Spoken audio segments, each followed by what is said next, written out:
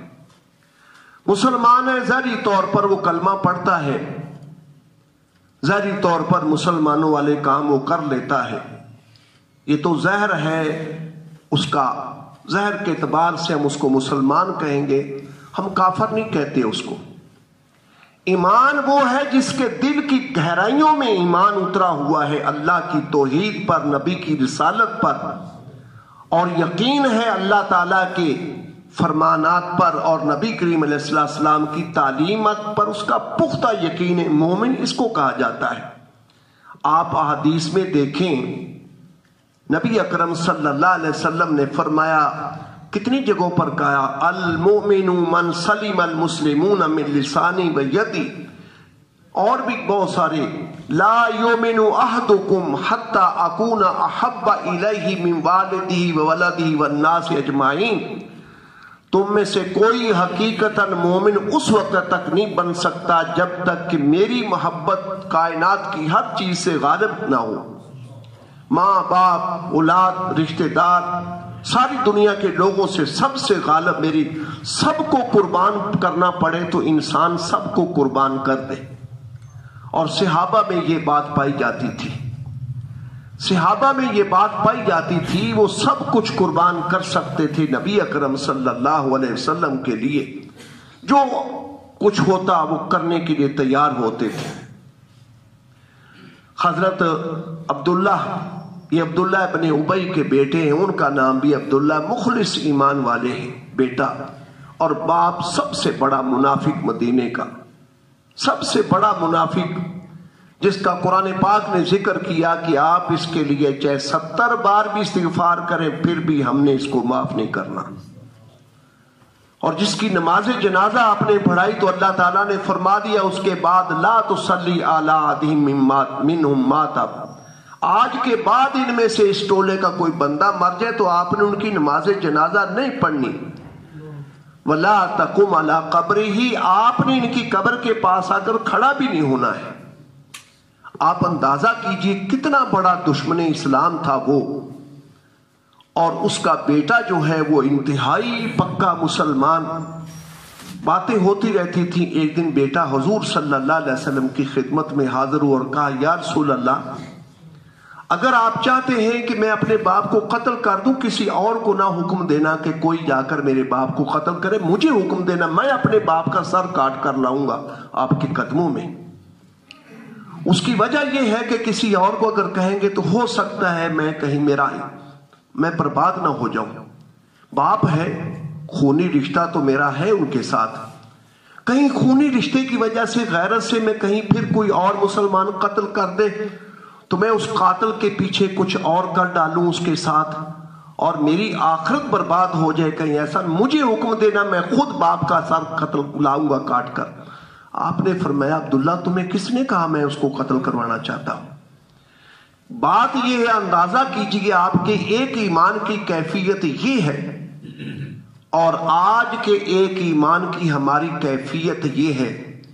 آج کوئی فرق نہیں مسلمان میں اور یہودی کے اندر، مسلمان اور یہودی کو مسلمان کوئی برا نہیں سمجھتا، جن کو خدا نے کہا مغضوب علیہم، سورہ بقرہ کو شروع میں آپ پڑھتے جائیے، پہلا پارہ، اللہ نے کتنا زیادہ لمبا تذکرہ ان کی شرارتوں کا کیا، ان کی خباثتوں کا کیا کہ یہ ایک نہیں، ایک رکوع نہیں ہے، مسلسل قرآن چلتا جا رہا ہے پہلے پارے سورہ بقرہ کے اندر انہی سے، اور بھی جگہ جگہ ان کا قرآن پاک نے تذکرہ کیا۔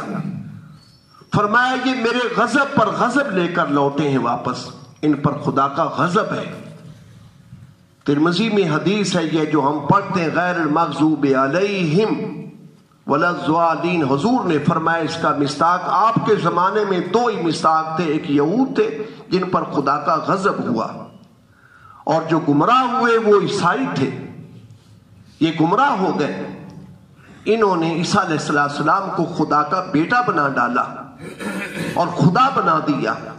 عجیب فلسفہ ہے کہ تین بھی ہیں اور ایک بھی ہے، تینوں کا مجموعہ بھی خدا اور ہر ایک بھی مستقل خدا، یہ فلسفہ ایسا جو عیسائی بھی کسی کو نہیں سمجھا سکتے۔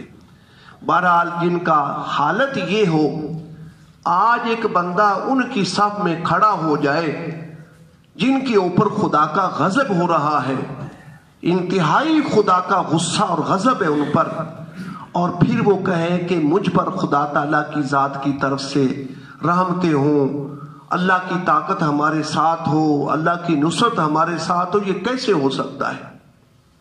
قرآن پاک کی یہ آیتیں جو میں نے آپ کے سامنے پڑھی تھیں، ان میں رب تعالیٰ کی ذات نے یہی بات ذکر کی، اللہ کے دین کے مددگار بنو گے تو خدا تمہارا مددگار بنے گا۔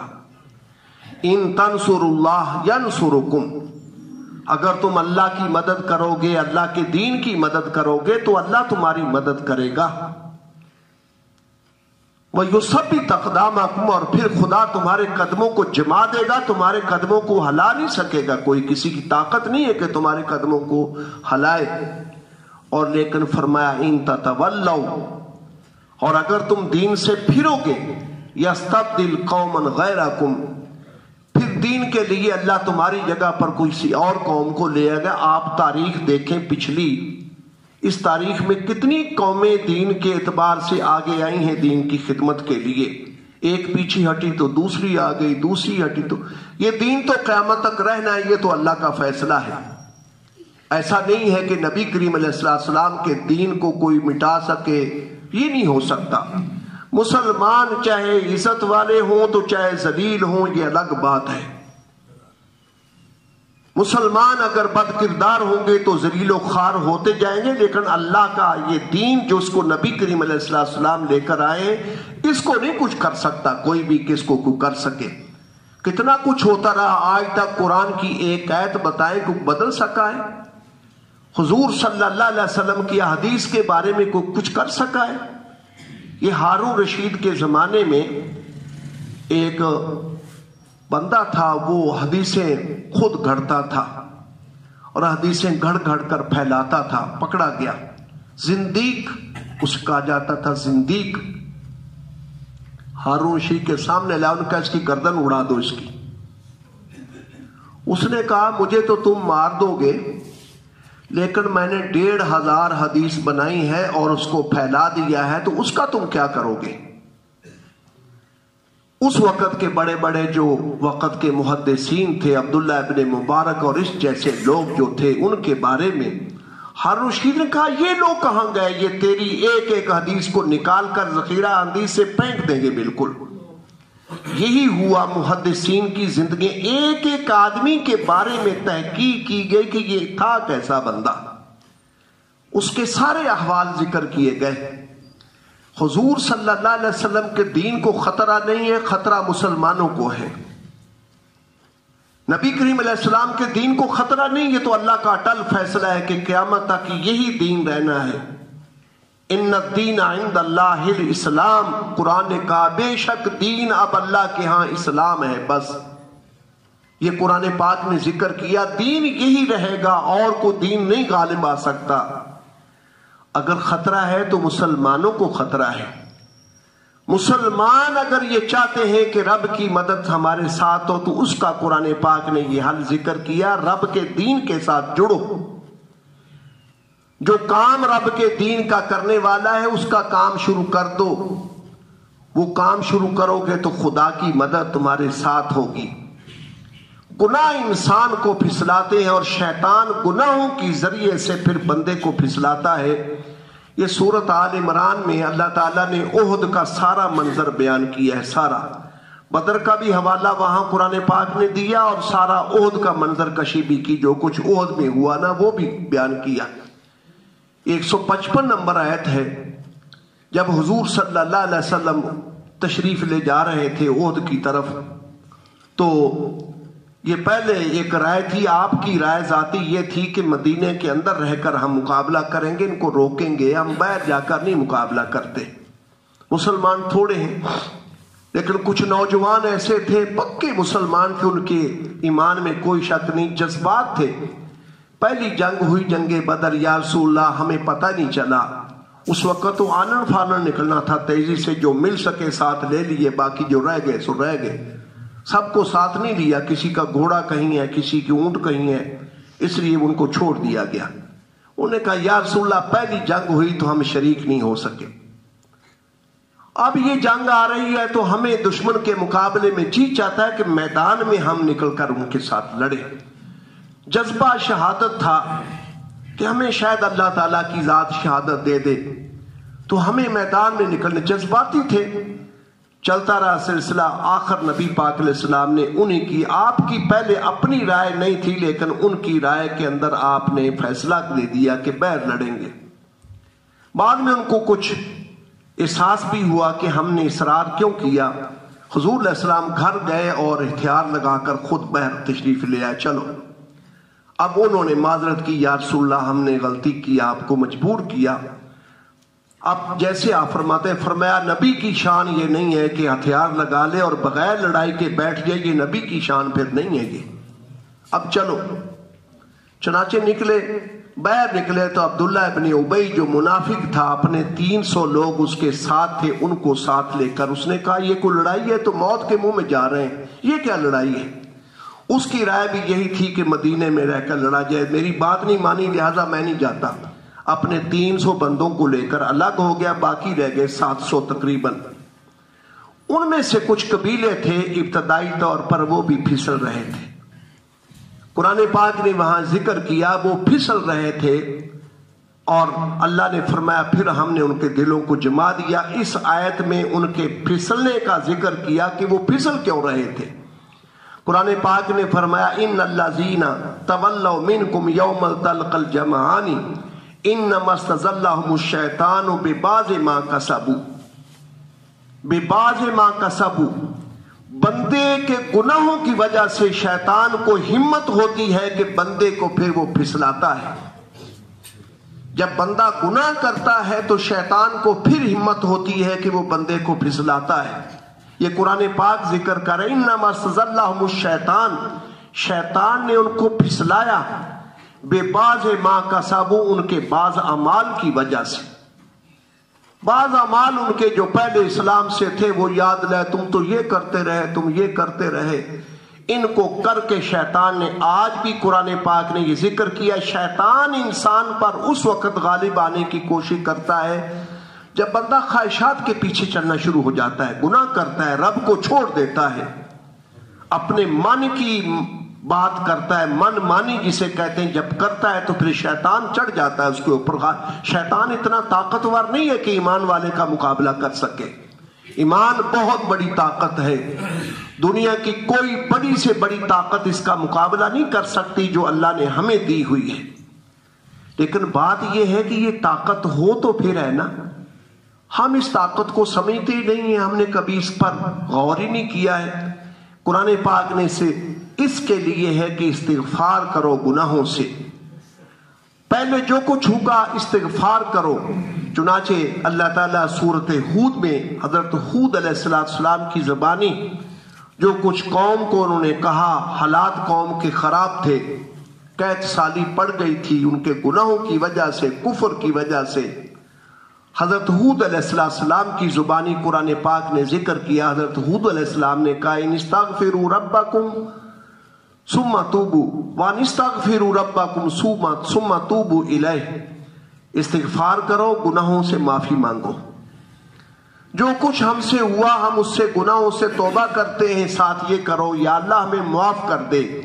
آگے فرمایا یمتعکم متاعا حسنا الی اجل مسمى، اللہ تمہیں دنیا کی زندگی کے اندر اچھا ساز و سامان دیں گے، اچھی تمہاری زندگی بن جائے گی، لیکن اس کے لیے اللہ سے معافی تو مانگو اور خدا کی طرف رجوع کرو۔ قرآن پاک نے دوسری جگہ ذکر کیا انیبوا الی ربکم واسلموا لہ، اللہ کی طرف جھک جاؤ، انیبوا آ جاؤ اللہ کی طرف اور اس کے فرما بردار بن جاؤ۔ من قبل ان یاتیکم العذاب ثم لا تنصرون، پہلے سے کہیں تم پر اللہ کا عذاب نہ آ جائے، اور اگر اللہ کی گرفت آ گئی تو پھر تمہاری مدد نہیں کی جائے گی، پھر کوئی بھی ایسا نہیں ہے تو تمہاری مدد کر سکے۔ اس لیے اس کا حل قرآن نے پہلا ذکر کیا کہ اللہ سے معافی مانگنا۔ آج ہماری قوم کو اس بات کی بڑی ضرورت ہے، پوری امت مسلمہ میں نے پہلے کہا ایسے لگ رہا ہے جیسے ہمارے پاس کوئی ہدایات ہیں ہی نہیں اپنے مذہب کی. اس طرح ہم آج ہیں ڈاواڈول، ہمارے پاس کوئی ہدایات ہی نہیں ہے، نہ اللہ تعالیٰ کی طرف سے ہمارے پاس کچھ ہدایتیں آئی ہیں کہ تم نے کیا کرنا ہے، نہ ہمارے نبی. اس طرح سے ہم مسلمان آج محسوس ہو رہے ہیں کہ اس طرح ہم ہیں، بالکل کچھ پتہ ہی نہیں بالکل کسی کو کہ کیا کریں، اللہ نے کیا کہا، کیا کرو ایسے حالات میں، حضور علیہ السلام نے کیا فرمایا. اور سہارا لینا چاہتے ہیں ہم ان لوگوں کا جن پر پہلے سے خدا کا غضب اور خدا کی ناراضگی ہے. وہ دشمنان دین اور دشمنان خدا ایک سب میں کھڑے ہوئے ہیں. یہ اللہ کا حلم ہے. اللہ تعالیٰ کی ذات ایک وقت تک کچھ نہیں کہتے، سب کچھ کہنے کا دن اللہ نے قیامت کا دن مقرر کیا. ہم حساب پورا وہاں تم سے لیں گے، وہاں ہم تمہیں بتائیں گے تم نے کیا کیا. قیامت تک کے لیے دنیا میں تھوڑی بہت ہی جو جھٹکے اہل کفر پر بھی آتے ہیں، یہ پوری سزا نہیں ہوتی ان کی برائی کی. یہ تو دوسروں کو ذرا تنبیہ کرنے کے لیے ہوتا ہے تاکہ دوسرے جاگ جائیں، ورنہ اصل سزا جو ہے وہ قیامت کے دن ملے گی. اس دن خدا اصل سزا دے گا. اور نیکی کی جزا بھی دنیا میں اگر تھوڑی بہت ملتی ہے تو یہ جزا نہیں، اس جزا کا دن بھی اللہ نے قیامت کا دن رکھا ہوا ہے. اس دن ہم تمہیں تمہاری جزا دیں گے. اور ایک بات تو یہ میں نے ذکر کی، اور دوسرا کام جو ہے نماز. قرآن پاک نے ذکر کیا ہے یا ایھا الذین آمنوا استعینوا بالصبر والصلاۃ. ایمان والو صبر کے ذریعے سے حالات اگر ناموافق ہوں تو اپنے آپ کو قابو میں رکھو. یہ نہیں ہے کہ بے قابو ہو کر کبھی کدھر بھاگو کب کدھر بھاگو. اپنے آپ کو قابو میں رکھو، اور نماز کے ذریعے سے اپنے آپ کو قابو میں رکھ کر، قابو میں رکھنا یہ ہے کہ شریعت کی حدود سے باہر نہ نکلو. جو شریعت نے حدیں تمہارے لیے قائم کی ہیں اپنے آپ کو قابو میں رکھو اور ان کے اندر رہو. اور دوسری بات یہ ہے کہ نماز کے ذریعے سے تم اللہ تعالیٰ کی ذات سے مدد مانگو. ان اللہ مع الصابرین، اللہ صبر کرنے والوں کے ساتھ ہے جو اپنے آپ کو قابو میں رکھتے ہیں، اللہ کی مدد ان کے ساتھ ہے. کامیابی کے لیے مستقل مزاجی، یہ ہم بھی سمجھتے ہیں کہ مستقل مزاج جو آدمی نہیں ہوتا وہ کبھی کامیاب نہیں ہوتا. مستقل مزاجی چاہیے دین اسلام پر قائم رہنے کی، استقامت کی. مستقل مزاجی حالات کیسے ہوں، بندہ ڈٹا ہوا ہو، آخر حالات اللہ تعالیٰ کی ذات موافق کر دیتے ہیں. آج مسلمان بہت ڈاواڈول ہیں اسرائیل کے حوالے سے. سب جانتے ہیں کتنا بڑا دشمن ہے خدا کے دین کا. یہ حضور صلی اللہ علیہ وسلم بڑی مربت کا معاملہ ان کے ساتھ کیا، اس جیسا معاملہ ہم بھی نہیں کر سکتے. مدینہ طیبہ میں آپ تشریف لے گئے تو آپ نے بڑی مربت کا معاملہ ان کے ساتھ کیا. یہ اہل کتاب ہیں اور قرآن پاک نے ذکر کیا یہ آپ کی نبوت کو بالکل جانتے تھے، پہچانتے بھی تھے کہ آخری نبی یہی ان کی کتابوں میں موجود ہے. یہ خود اعتراف بھی کرتے تھے، قرآن پاک میں پہلے پارے میں ذکر کی، لیکن ضد تھی آپ کے ساتھ کہ ایمان نہیں لائیں گے. یہ میں نے پہلے بھی کئی مرتبہ ذکر کیا. غزوہ خیبر میں حضرت صفیہ رضی اللہ تعالی عنہ جو ہے زوجہ محترمہ، ان کا خاوند یہودی قتل ہو گیا. یہ باندی بن گئی، قیدیوں میں یہ بھی آگئی باندی بن گئی. حضرت دہیہ کلبی رضی اللہ تعالی عنہ کے حصے میں یہ چلی گئی تو صحابہ نے عرض کیا اللہ کے رسول، یہ سردار کی بیٹی ہے، اس کا باپ سردار تھا حیی ابن اخطب، اور قبیلہ بنو نذیر اور قبیلہ بنو قریظہ دونوں کا سردار تھا. وہ ایک سردار کی بیٹی اور یہاں پر سردار کی بیوی تھی، تو یہ دہیہ کلبی کے مناسب نہیں، آپ اس کی حوصلہ افزائی کیجئے، آپ خود اپنے لیے اس کو قبول کیجئے. چنانچہ آپ صلی اللہ علیہ وسلم نے 6 یا 7 غلام حضرت دہیہ کلبی کو دیے اور اس کے بدلے میں لیا، ان کو آزاد کر کے وہ ایمان لے آئی، آپ نے نکاح فرما لیا. وہ خود بعد کا واقعہ بیان کرتی ہیں کہ جب میں چھوٹی تھی اپنے باپ کے گھر میں، حضور علیہ السلام قباء میں تشریف لائے، آپ کا چرچا ہوا دائیں بائیں، نبی آ گئے نبی آ گئے نبی آ گئے. میرا باپ بہت بڑا عالم تھا تورات کا، میرا چچا بہت بڑا عالم تھا تورات کا. تو میرے چچے اور باپ نے کہا چلو دیکھیں چل کر